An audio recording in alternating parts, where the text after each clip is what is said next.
De outra forma, a pergunta: o senhor é determinista? Para o Daniel, porque o Daniel vem da criminologia radical. Seria possível uma sociedade sem crimes?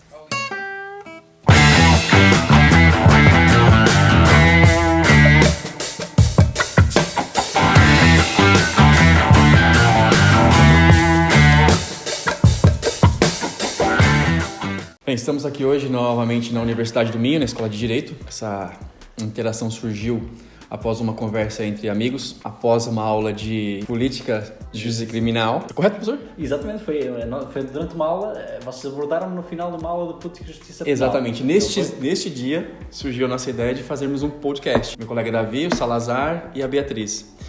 E surgiu a ideia, por que não o professor ser o nosso primeiro convidado? Por que surgiu a ideia? Surgiu a ideia porque são várias reflexões que no dia a dia. Por que não ampliarmos esse debate para além dos muros da academia? E surgiu essa ideia. Por que o direito penal e a criminologia? Porque nós não acreditamos, eu pessoalmente não acredito muito em pesquisa multidisciplinar. Eu acredito em pesquisa transdisciplinar, uma fazendo ingerência na outra, num diálogo profundo. E poxa, é um privilégio estar aqui com o professor. Só para eu não ser antiprotocolar, o professor Pedro Moraes é licenciado pela Faculdade de Direito da Universidade do Porto, mestre em Direito Criminal pela Escola do Porto da Faculdade de Direito da Universidade Católica Portuguesa e doutor em Direito pela Faculdade de Direito da Universidade do Porto. Foi assistente convidado na Escola de Direito da Universidade do Porto e atualmente é professor auxiliar na Escola de Direito da Universidade do Minho. Correto, professor? Corretíssimo. Professor, é um privilégio tê-lo aqui conosco. Muito obrigado por ter aceitado o nosso convite. O gosto é meu e só poderia responder afirmativamente a este vosso convite que foi feito com grande alegria e com grande amizade e nesse sentido só poderia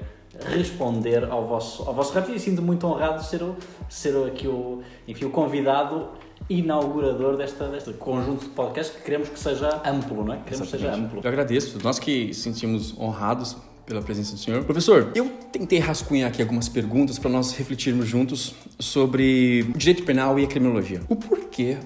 A primeira pergunta que talvez eu iniciaria: por que ser professor de direito penal e não, por exemplo, de direito administrativo? Isso é a minha... Enfim, isso terá que ver com o meu percurso pessoal. Quer dizer, há uns tempos participei aqui na Escola de Direito numa atividade promovida por uma atividade de carreiras, enfim, para os alunos dos primeiros anos e fizeram-me essa pergunta: porquê é que escolhi Direito? Porquê é que escolhi depois ser professor de Direito e especificamente Direito Penal? De facto, repare, Daniel, a vida é um conjunto, digamos assim, é um conjunto sincopado de problemas, não é? Quer dizer, é um conjunto de incógnitas.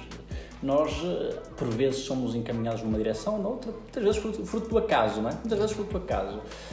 Porque, viver, em certa medida, é desimplicar um certo caos cotidiano, não é? E todos nós, que já fomos jovens, já fomos miúdos, temos que nos confrontar e confrontarmos cedo com escolhas, não é? Uma das escolhas foi no nono ano, não é?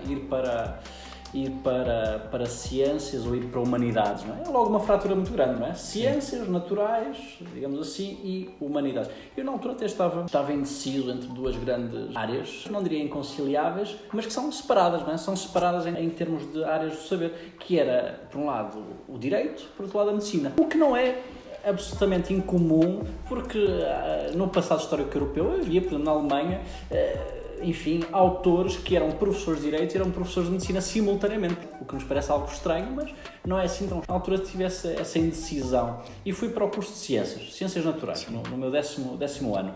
E depois, durante esse curso, lá me apercebi que estaria mais vocacionado talvez para o Direito. Por um lado porque, enfim, estava mais interessado nas questões filosóficas na altura.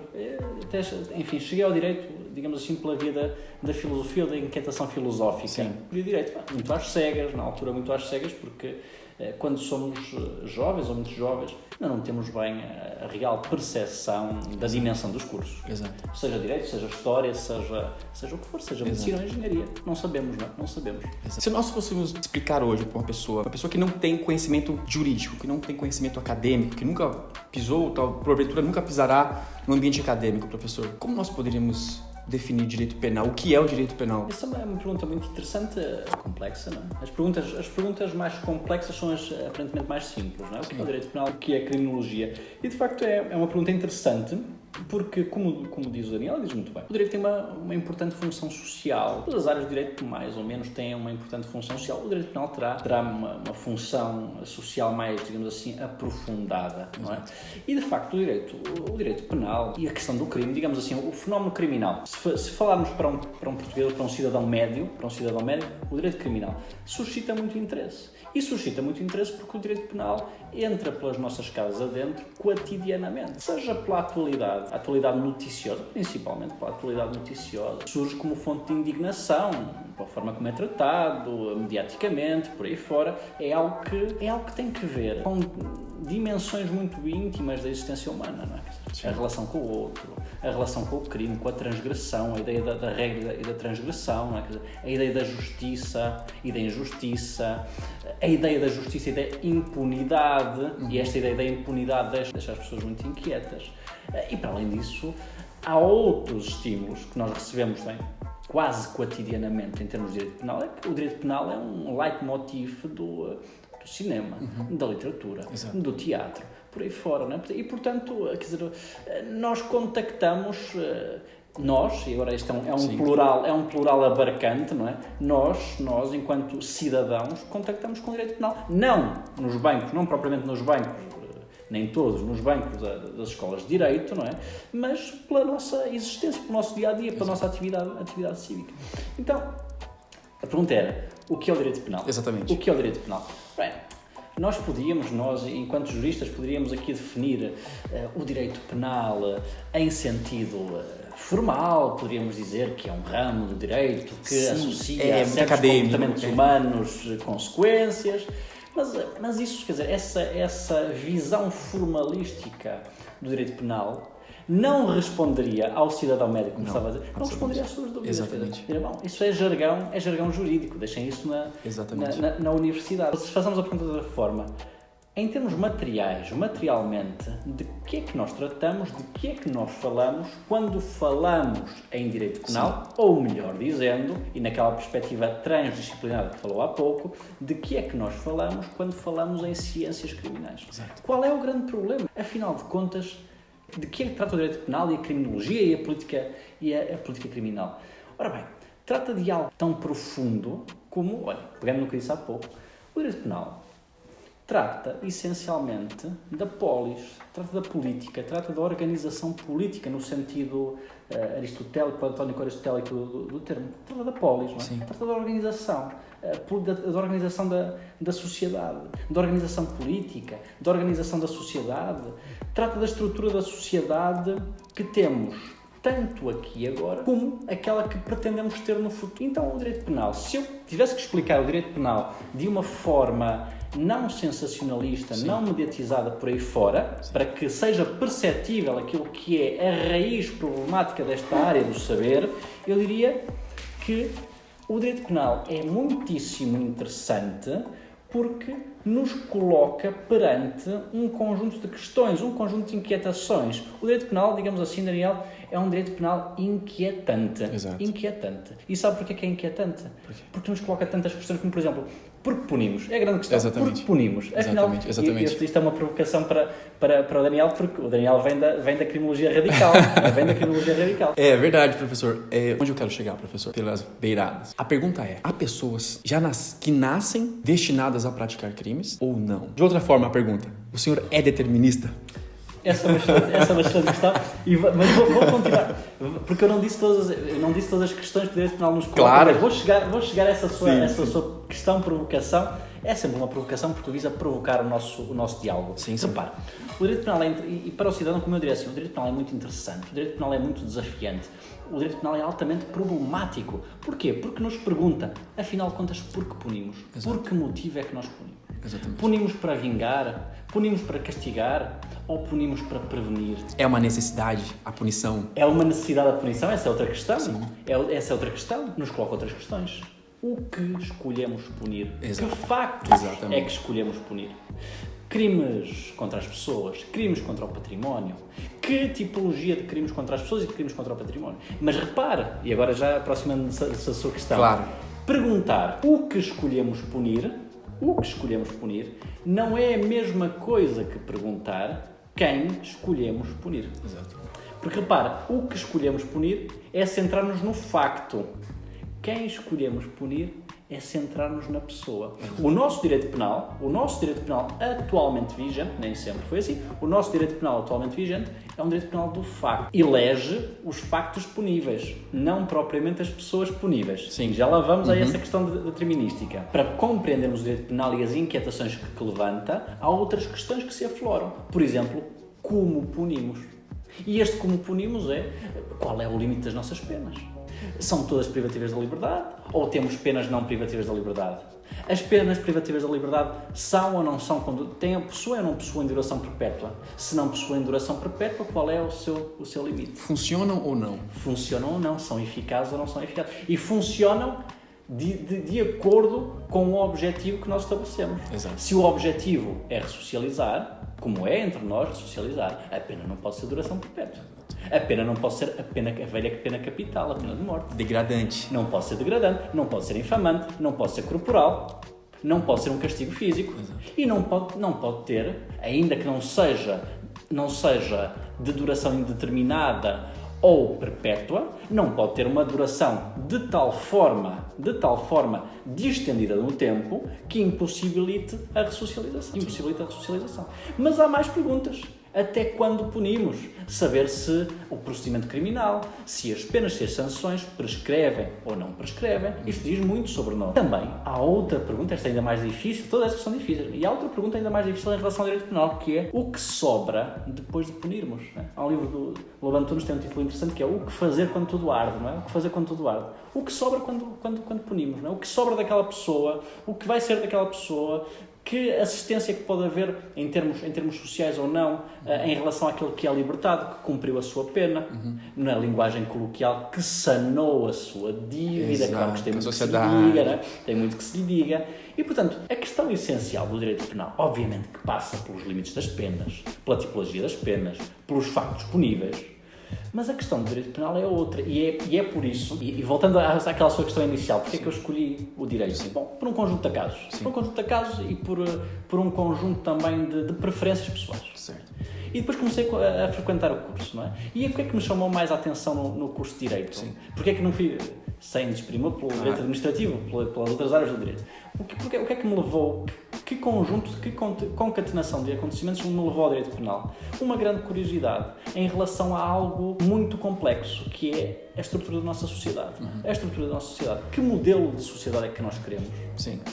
Repara, o direito penal, e o meu caminho para o direito penal passou pelo direito constitucional, passou pela ciência política, passou pelos direitos fundamentais e depois, finalmente, cheguei ao direito penal. Encontra-se muito próximo destas áreas que eu referi. Muito próximo da ciência política, muito próximo dos direitos fundamentais, muito próximo do direito constitucional.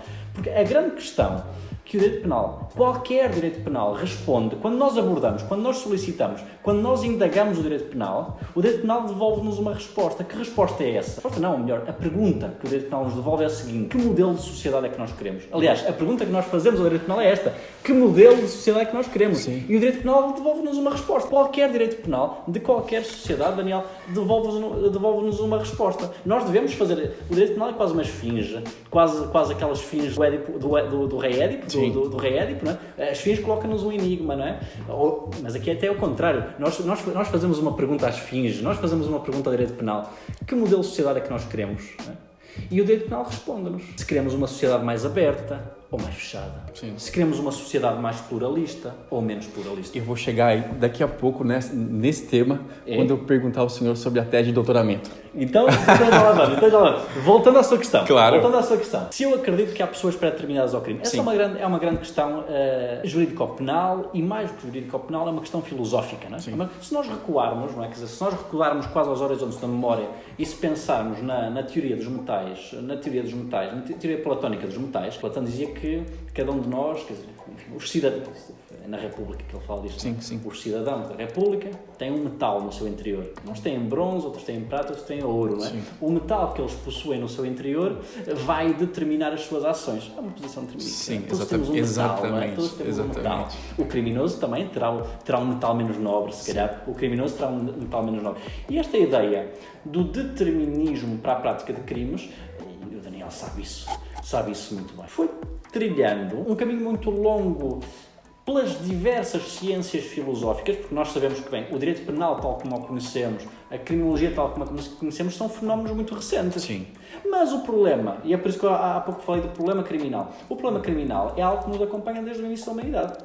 Não lhe chamávamos, se calhar, direito penal, não lhe chamávamos criminologia, mas é um problema que nos acompanha e que nós encontramos esse problema filosófico em Platão, em Aristóteles, encontramos esse problema nos padres da Igreja, encontramos em Thomas Hobbes, encontramos em Kant, encontramos em Fichte, por aí fora, encontramos em Nietzsche. E o problema vai se desenvolvendo. E por vezes encontramos reminiscências, nesses e noutros autores, encontramos reminiscências dessa ideia do determinismo, não é? Sim. Essa ideia do determinismo. Até chegarmos, sabe muito bem, até chegarmos ao positivismo italiano, até chegarmos às medições lombrosianas, por aí fora. Qual é o problema na minha visão? O problema é o seguinte, essa ideia é uma ideia que vai sendo trazida para cima da mesa e rebatida. Ao longo da história da humanidade, essa ideia tem sido trazida para cima da mesa, trazida para a discussão e tem sido rebatida. Mas é uma ideia, digamos assim, irritante. Sim. No sentido de que é uma ideia que é difícil de colocar de parte. Sim. Não é difícil de rebater, é difícil de colocar de parte. Sim. E sobre outras vestes cada vez mais modernas ou pós-modernas, essa ideia do determinismo vem ressurgindo. Sim. Já foi a ideia dos metais, já foram outras variações da ideia dos metais, étnico-rássicas, por aí fora, já foi a questão das medições cranianas, agora ressurge com as neurociências, essa questão. Sim. Essa questão do determinismo não foi suficientemente provada. Sim. Não foi suficientemente provada. Portanto, cada um de nós pode escolher aceitar ou não aceitar esse determinismo. Sim. A isso nós chamamos uma verdade de adesão. Sim. É o que se chama um salto de fé. Eu não faço ideia se nós não tenho forma de provar que nós sejamos livres ou que sejamos pré-determinados. É uma pergunta filosófica maior. É a grande pergunta filosófica. Então, a escolha é individual. E nesse sentido, enquanto escolha é íntima e individual, eu escolho, enquanto verdade de adesão, eu escolho ser livre e escolho acreditar na liberdade das pessoas. Sim. Porquê? Porque se eu acreditar na liberdade humana, se eu acreditar no livre-arbítrio, eu tenho um conjunto de possibilidades operativas muito mais interessantes em termos de direito penal. Sim. Se eu escolho a liberdade, Daniel, eu posso afirmar que o direito penal tem, ou que as sanções penais têm como finalidade a ressocialização. Exato. Se eu escolher o determinismo, então, se calhar não posso afirmar a ressocialização. Então, se calhar tenho que ir para modelos médicos, terapêuticos, moralizantes, estigmatizantes, por aí fora. E em última análise, até a pena capital. Em última análise, isso foi trilhado por alguns autores que eu referi. Sim. Em última análise, a exclusão. E a exclusão pode ser a eliminação física da pessoa, portanto, a pena de morte pode ser, não é? Agora, eu escolho um modelo de sociedade diferente. Sim. Não é esse o modelo de sociedade que me parece em consciência que deve ser um modelo de sociedade, enfim, um modelo de sociedade aberto, pluralista, garantístico. Portanto, eu escolho, enquanto salto de fé, escolho um direito penal garantístico. Sim. Escolho a liberdade humana e escolho todos os corolários que a liberdade humana traz. Sobre o garantismo, chegarei lá. Porque o direito penal, somente a dogmática, não dá conta de entender, por exemplo, a complexidade da alma humana. Eu lembro de Ortega y Gasset, tinha um enunciado, uma frase muito famosa, que ele dizia: um jurista, um químico, um físico e um matemático conhecem tanto da alma humana quanto um barbeiro suburbano. Ou seja, conhecer o direito não é conhecer a alma humana, o homem nas suas vicissitudes, nas suas dificuldades, na sua fraqueza, na sua fragilidade. Por isso, aqui entram outras áreas do saber, como nós falamos no começo. Aqui entra a criminologia, por exemplo. E a grande pergunta é: criminologia, psicologia, linguística, história, antropologia da violência, falando um pouco sobre a psicologia. Eu fiz essa pergunta, professor, porque eu tenho alguns amigos psicólogos e a maioria deles é determinista. A maioria é determinista. Ou seja, não há forma. Nós tentamos controlar a conduta humana, mas alguns acreditam que há pessoas que nasceram predispostas a algum tipo de ação, algum tipo de, entre aspas, vício, debilidade, entre outros. E esse é o grande problema. Se eu parto do pressuposto que não há cura, que não há a liberdade, o que nós faremos quando nós lançarmos mão do direito penal? Contra alguém que violou uma norma penal incriminadora, por exemplo.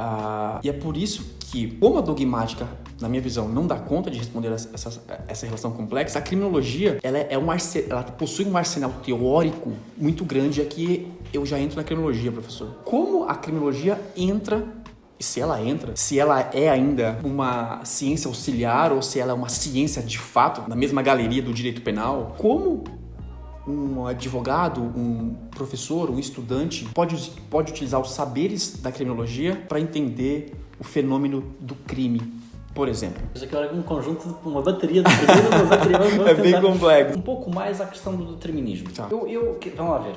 Quando nós escolhemos, nós estamos aqui a falar de ciências sociais ou ciências que lidam com a sociedade, não é? Sim.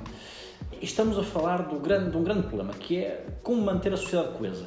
O direito penal é uma das formas de manter a sociedade coesa, mas que sociedade é esta que nós queremos manter coesa? É uma sociedade agrilhoada ou uma sociedade livre? Okay? Quando nós dizemos que o nosso direito penal, e o nosso direito penal ainda vai sendo assim, é um direito penal liberal, no sentido que é fundado na liberdade humana, ou seja, a liberdade é a regra e a restrição é excepcional, nós confiamos no livre-arbítrio, nós acreditamos no livre-arbítrio, nós temos esperança em relação ao outro, nós estamos abertos em relação ao outro, nós estamos abertos ao outro enquanto potencialidade. Isto é algo muito interessante, é muito bonito, isto é algo muito bonito e algo muito interessante, ou seja, nós temos esperança em relação ao futuro. E a esperança é uma espera, nós esperamos que o futuro nos traga algo melhor. Se nós acreditarmos, por outro lado, se nós enverdarmos pela questão do determinismo, então aí já não temos confiança, já não temos esperança, temos desesperança. Sim. Nós aí vamos, quer dizer, se há um comportamento pré-determinado, então o direito penal acabe-se com o direito penal. O direito penal não serve para nada. É o karma dele. É kármico, se de facto é kármico.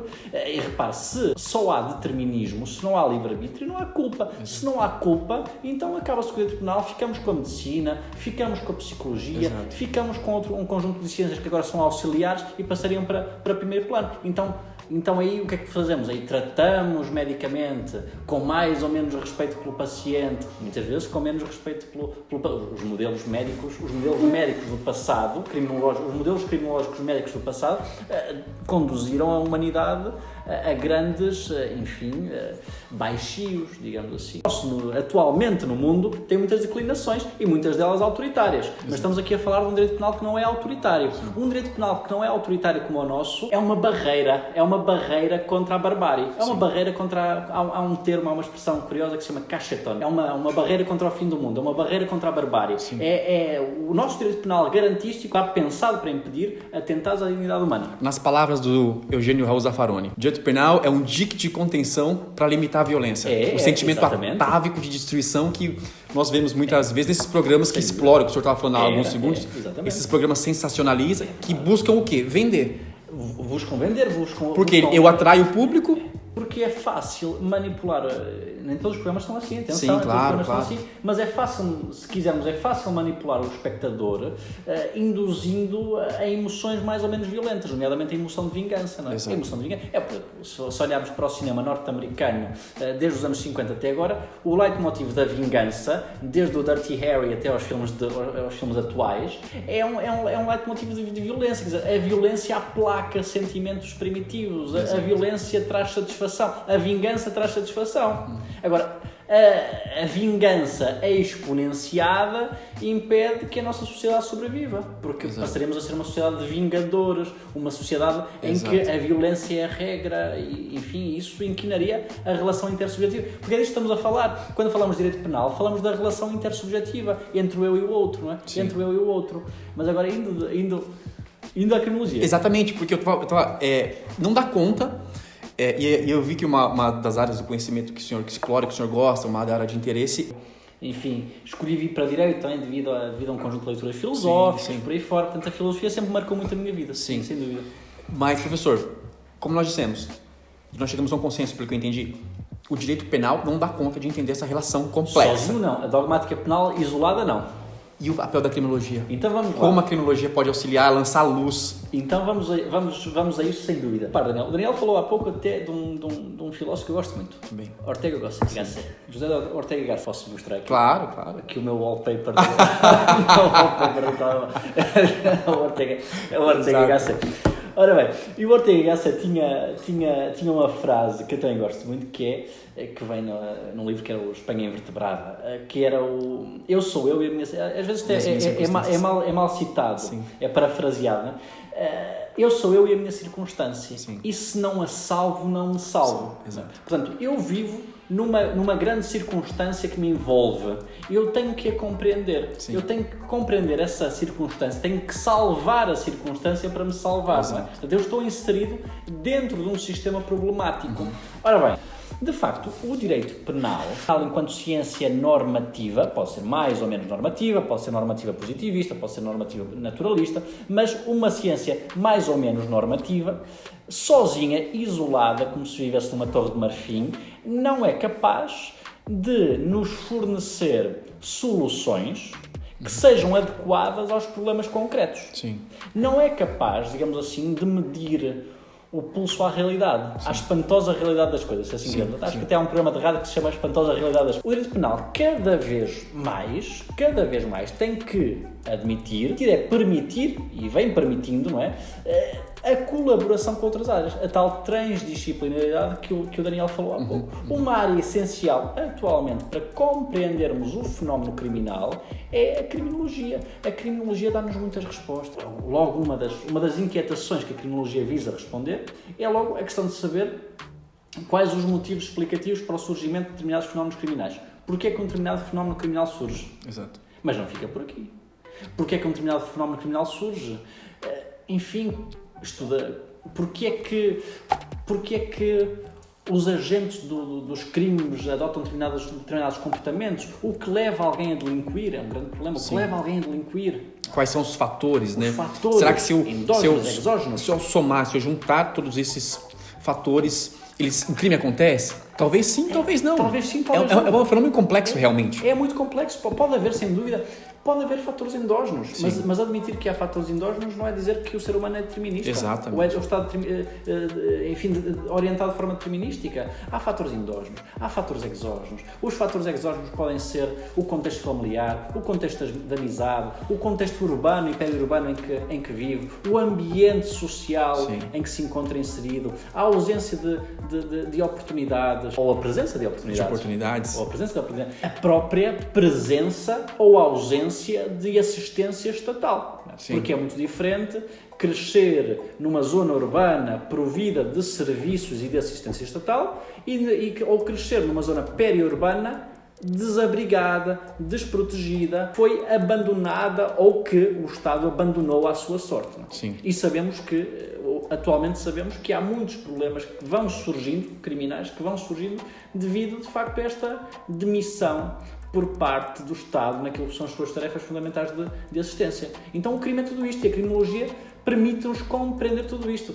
Questões tão diversas, desde os impulsos criminosos à arquitetura urbana. Sim. E é por isso que a criminologia é um arquipélago de influências, é um arquipélago de estímulos, é um arquipélago de questões e de respostas muito variadas, muito rica nesse sentido. Digamos assim, interferindo com o direito penal, a criminologia também cada vez mais estuda por que motivo é que nós punimos determinados factos e não punimos outros. Porque é que escolhemos catalogar alguns factos e descatalogar outros factos. Portanto, a criminologia tem um papel cada vez mais importante e, digamos assim, um papel de colaboração, de interferência mútua com o direito. Não é? Portanto, o direito e a criminologia quer-se que se interfiram mutuamente, não é? Que haja esta interferência mútua. Sim, sim, na minha perspectiva, nós poderíamos tentar definir a criminologia como a sociologia do próprio direito penal. Podemos dizer. Porque eu preciso compreender outros fenômenos, outros fatores, sem dúvida, para eu lançar mão do direito penal, se necessário. O Huxin, né? O direito penal é o mal necessário e quando se afasta a necessidade, sobra somente o mal, resta somente a maldade. Mas o que fazer com o direito penal? Seria possível, professor, uma sociedade sem o direito penal? E uma outra pergunta, seria possível uma sociedade sem crimes? Vou começar pela segunda questão. Teoricamente, seria possível uma sociedade sem crimes. A pergunta que eu lhe faço, Daniel, é a seguinte: mas será que nós, e esta é uma pergunta muito provocatória, será que nós quereríamos viver numa sociedade sem crime? Sim, é realmente uma pergunta. Porquê? A pergunta é difícil pelo seguinte. Há pouco perguntou-me se eu achava que o ser humano era determinístico ou não. Eu disse, é um salto de fé, é uma verdade de adesão. Eu acho que o ser humano é livre. Sim. Não é? Se o ser humano é livre também de delinquir. Sim. A delinquência, em maior ou menor medida, ainda é uma expressão da liberdade humana. Às vezes em maior medida, outras vezes em menor medida, depende dos fatores endógenos e exógenos de cada um. Pronto, é certo. Mas, portanto, repara uma coisa. A delinquência sempre existiu na história da humanidade. A delinquência, nós encontramos a delinquência em quase todos os livros sagrados das principais religiões. Sim, tem um jurista brasileiro, inclusive, que ele fala que o preço da liberdade é o eterno delito.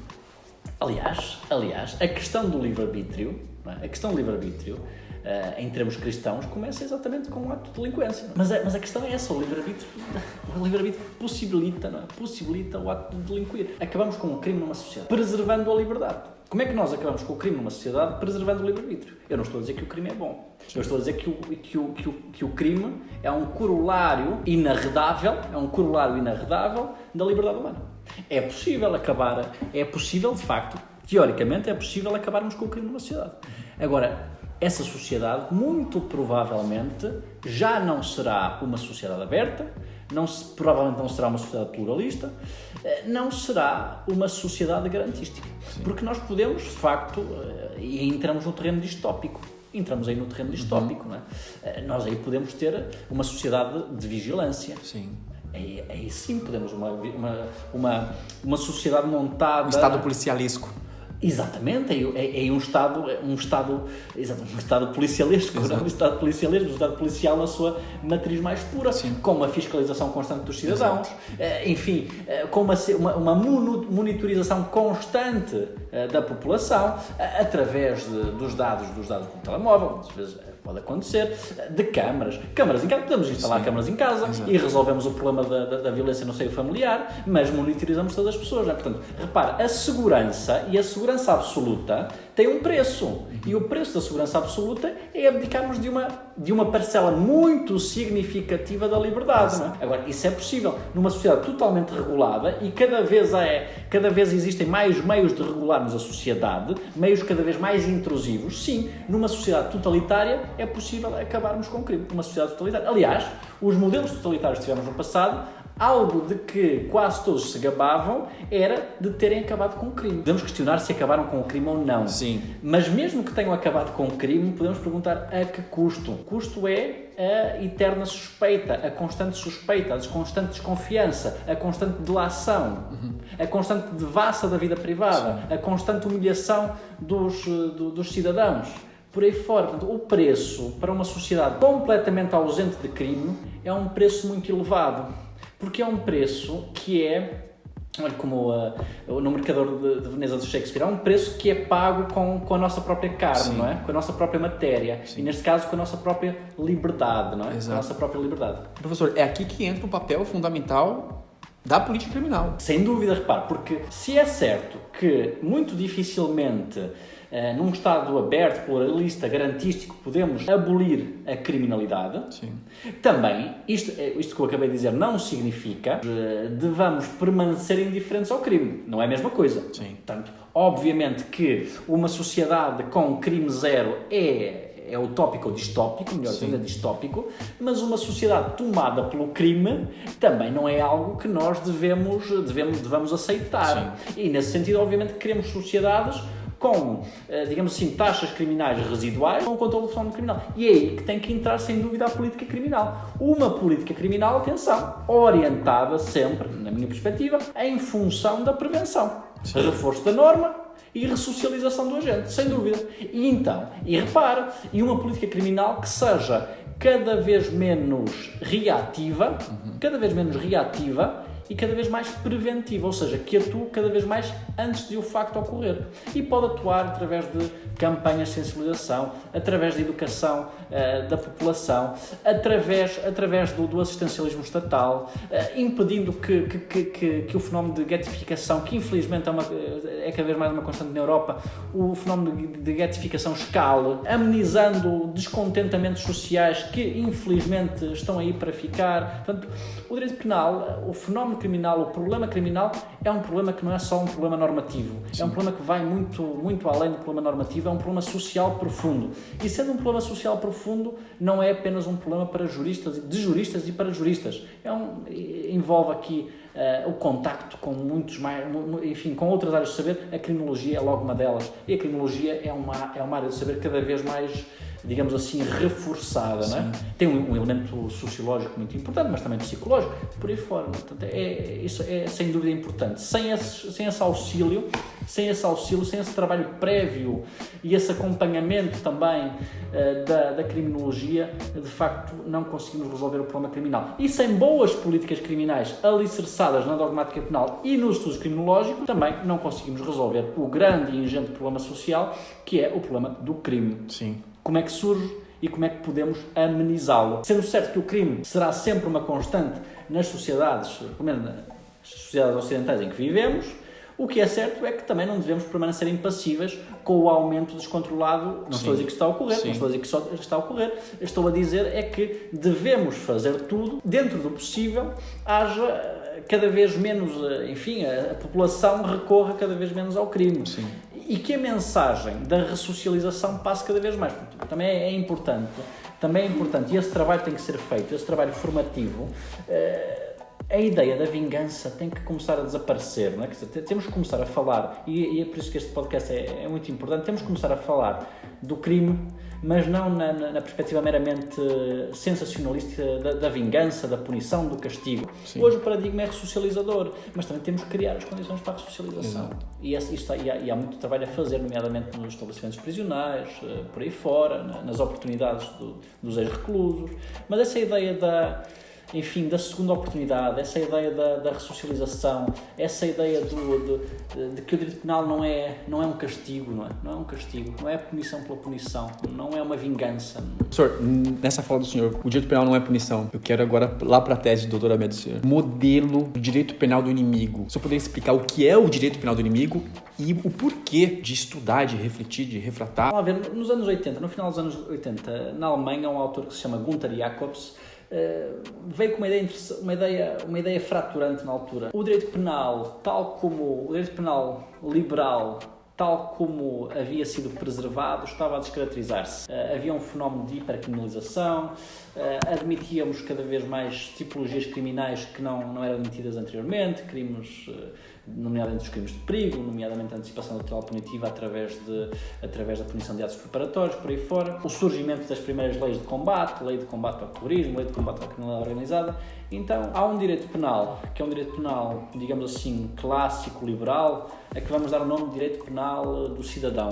E há outro direito penal que tem que ver principalmente com aqueles crimes que protegem, visam proteger o bem jurídico da paz e da segurança pública, o terrorismo, a criminalidade organizada por aí fora. E esses crimes deveriam ser colocados, digamos assim, num compartimento à parte, a que deu o nome de direito penal do inimigo. Sim. Este direito penal do inimigo seria um direito penal mais severo, menos garantístico e, nesse sentido, um direito penal de guarda avançada. Grande parte daquilo que o autor propõe, enquanto direito penal do inimigo, existe atualmente nas nossas sociedades. Ele não inventou nada de novo em termos normativos. Aquilo que ele diz que é direito penal do inimigo existe entre nós e é aceito entre nós. Agora, qual é o problema? Mas com isto não estou a dizer que a teoria é isenta de riscos. Claro. E o risco desta teoria do direito penal do inimigo, e é aqui que a teoria fica menos interessante em termos garantísticos, fica menos interessante, é que quando nós cindimos as categorias delituais em amizade e inimizade, quando nós cindimos a população em cidadãos e inimigos, amigos e inimigos, começa a haver aqui uma fungibilidade de conceitos. Começamos a afastar-nos do conceito de pessoa, começamos a afastar do conceito de dignidade humana. Esses conceitos deixam de existir e passamos a entrar num construtivismo jurídico. O legislador pode definir quem é amigo e quem é inimigo, quem é cidadão e quem é inimigo. Ou, indo mais fundo na questão, o legislador pode decidir quem é pessoa e quem não é pessoa.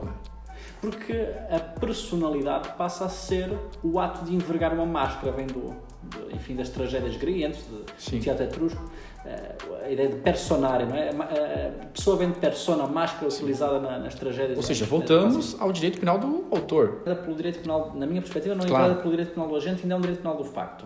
E ele diz o seguinte: Guantánamo, a prisão de Guantánamo, a prisão de Abu Ghraib, a guerra contra o terror, tudo isso eram manifestações do direito penal do inimigo. O próprio Jacobs, o próprio autor, disse: não, isso aí é direito penal do inimigo supérfluo, é direito penal do inimigo desproporcional. Mas atenção, o problema, e aqui é que está o problema da sua teoria, a teoria do autor deixa-nos sem defesa contra aquilo que acontece e aconteceu em Guantánamo, em Abu Ghraib, contra a desproporcionalidade da guerra contra o terror. Sim. E, portanto, o problema da teoria do direito penal do inimigo é que é uma teoria de tal forma positivista e construtivista que nos deixa sem defesas contra o absurdo, sem defesas contra o excesso punitivo, a exponenciação da punição.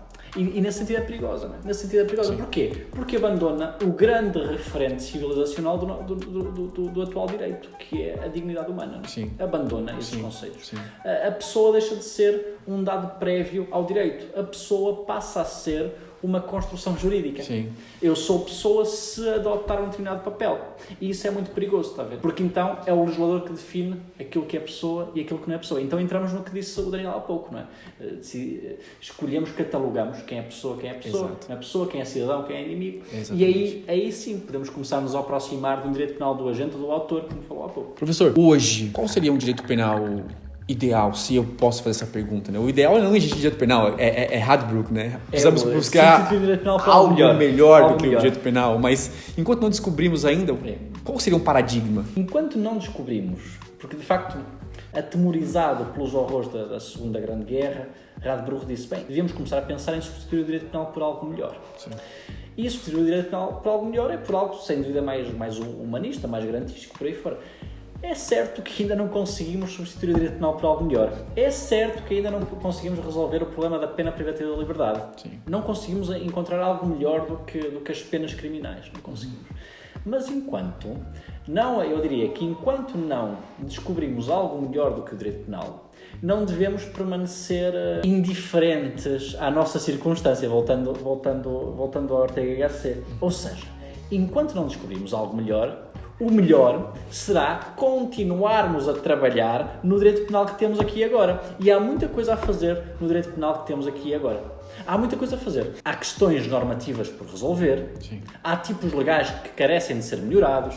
Há incompatibilidades sistémicas que temos de tratar. E, para além disso, há a questão da graduação das penas. Sim. Há a questão da formação das magistraturas. Há a questão da determinação da medida concreta da pena. Eu já disse há pouco, da graduação das penas. Sim. E depois, há um grande problema que ainda nos falta resolver, que é o problema da execução das penas. Sim. Há muito espaço para melhorarmos a execução das penas de prisão em Portugal. Em Portugal e não só, quer dizer, em Portugal e não só, quer dizer, portanto, o meio carcerário continua a ser um meio profundamente estigmatizante. Aí nós não podemos, mas repara, só para terminar, claro. Aí não podemos escurar-nos, não podemos abrigar-nos na ideia de que estamos todos à procura para ser melhorada neste momento. O sistema carcerário é um deles. É a instituição que mais viola direitos humanos no mundo. Sem dúvida que sim, em alguns lugares mais. E depois há outro problema, que é o que fazer depois do cumprimento da pena, como reintegrar estas pessoas, as pessoas que cumpriram pena na sociedade, como efetivar a ressocialização. O grande problema do direito penal é que o direito penal não pode ficar no mero plano principiológico. Tem que ser direito em ação. E enquanto direito em ação, cabe-nos a nós, enquanto juristas, enquanto criminólogos, não permanecermos indiferentes, não permanecermos adormecidos, letárgicos, perante tanta coisa que falta fazer, enquanto não descobrimos algo melhor do que o direito penal. Sim, eu lembrei do Dostoiévski, que ele tem uma passagem na Memória da Casa dos Mortos, que ele diz: a pena tem um fim falso. É o estabelecimento onde nós colocamos o ser humano, extraímos toda a força física e o vigor da sua alma, depois devolvemos à sociedade uma múmia, meio viva, meio morta. E a isso nós chamamos de ressocialização. É o que acontece em muitos lugares do mundo. Só para nós irmos para nós terminarmos. Senão o Davi vai me matar. Para nós irmos para a verdadeira pergunta. Professor, se hoje o senhor fosse indicar uma obra para um estudante, um profissional, uma obra em direito penal, uma obra em criminologia. Então vou fazer um 2 em 1. Vou fazer um 2 em 1. Tragédia clássica. Ok. Na verdade, um conjunto de 3 tragédias que se chama Oresteia. É um conjunto de 3 tragédias. O cômputo das 3 chama-se Oresteia, de Ésquilo.